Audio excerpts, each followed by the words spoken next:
Yo, what's up mga katropa? So for today's video ay magre-range test tayo gamit itong DJI Mini 4K. Try natin kung gaano kalayo yung abutin itong drone na to o hanggang saan. Dahil nga dito kami ngayon sa aming syudad, sa Olongapo City. So tatry natin kung gaano kalayo yung abutin ito. So natry ko na mula doon papunta doon sa bayan. So medyo malayo rin abot. Pero ngayon try ulit natin, ngayong umaga. Let's go! Ito na siya guys, Mini 4K. Buksan muna natin.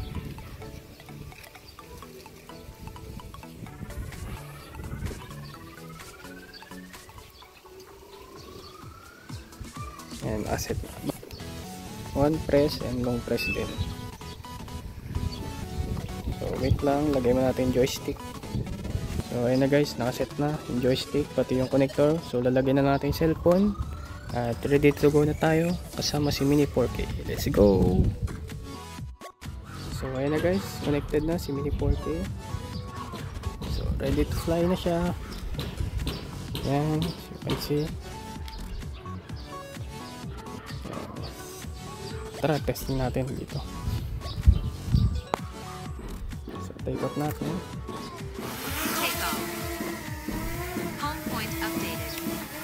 So, normal mode tayo guys. So, tara. Ready? Go!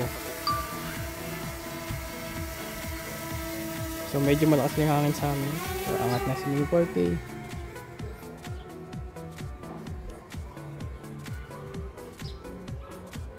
Tara, try natin.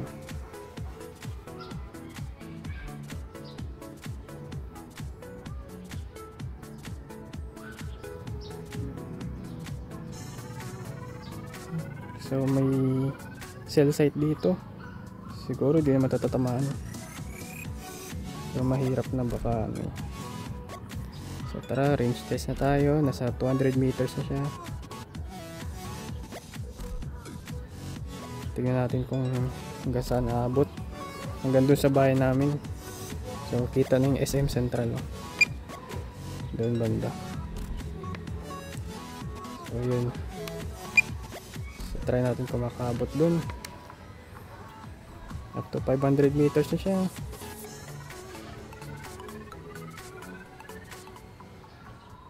$500 na. Yan. So 4 bars na lang ating signal sa controller. 93% na rin ang battery. 600 meters na. Kaya pa yan. Lakas pa rin yung signal nyo. So ayan, buong Santa Rita pa yan guys. So malapit na tayo sa bayan. Mag-orange signal siya. Pero kakayanin pa rin yun. Medyo ikot tayo unti.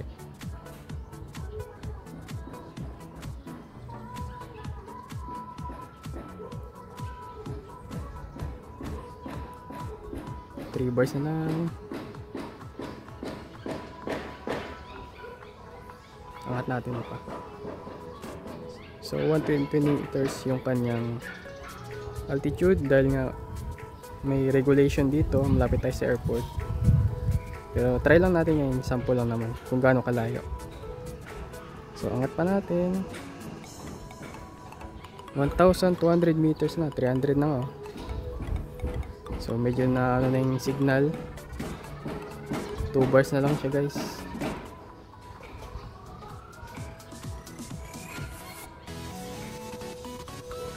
Kayanin pa yan.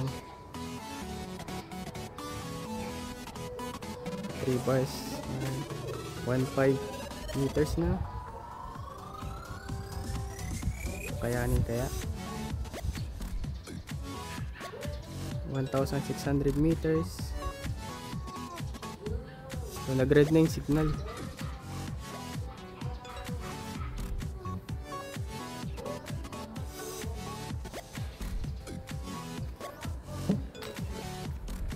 $1,700,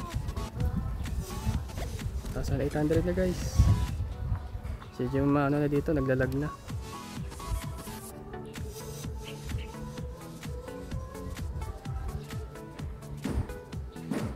transmission. Pero try lang natin. Abutin natin 1,200 kung kakayanin pa. 200 meters na guys. So balik na natin.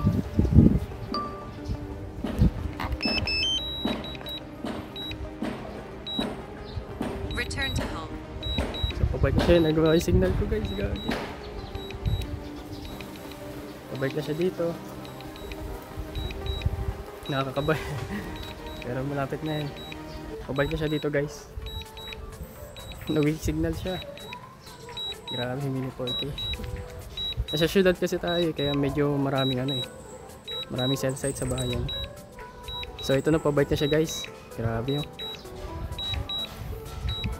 Pag nawalan ng signal, kusa naman siya babalik sa inyo basta naka-return to home naman.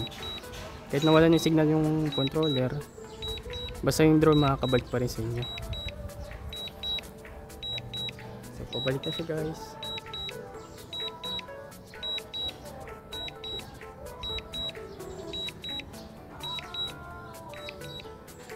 Ayan, pabalik na siya dito.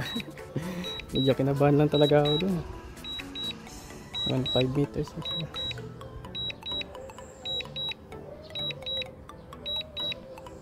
So dito kasi sa amin, maraming mga bundok, maraming mga bahay. So naapektuhan yung kanyang signal interface.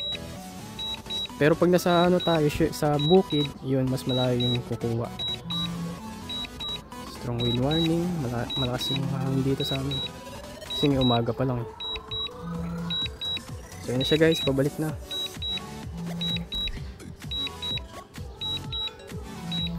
Medyo mahirap lang talaga yung ganito. Pero pag nasa bukid, abot siguro 5,000 meters. Ganun. Pero okay naman, malupit si mini 4K. So ito na guys ang aking range test. Pabalik na yung drone natin. Diba, nakabalik pa kahit nag-signal loss na siya dun. Kung siya babalik yung drone nyo guys.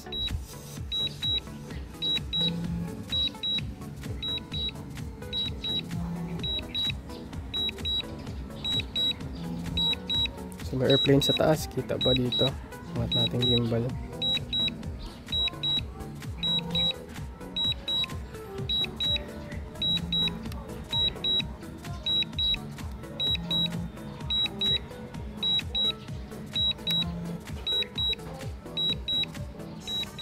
Automatic siya, magre-return to home.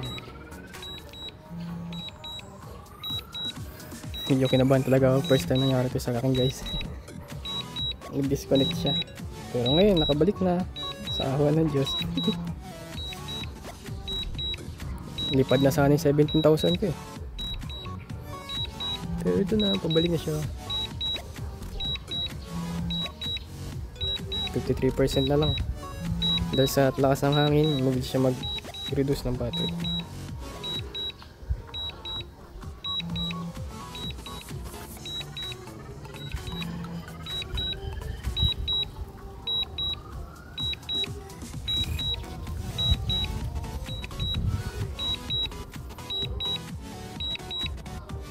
Ayan na, malapit na sa atin.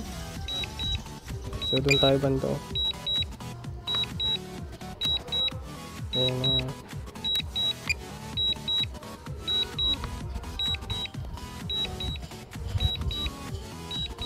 So ayan na, pababa na siya guys.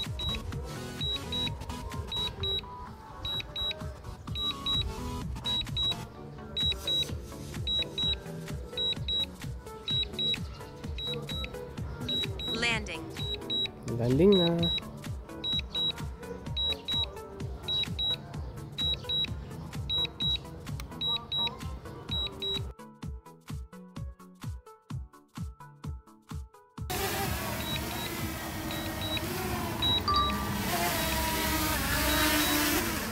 Make sure landing area is safe before landing.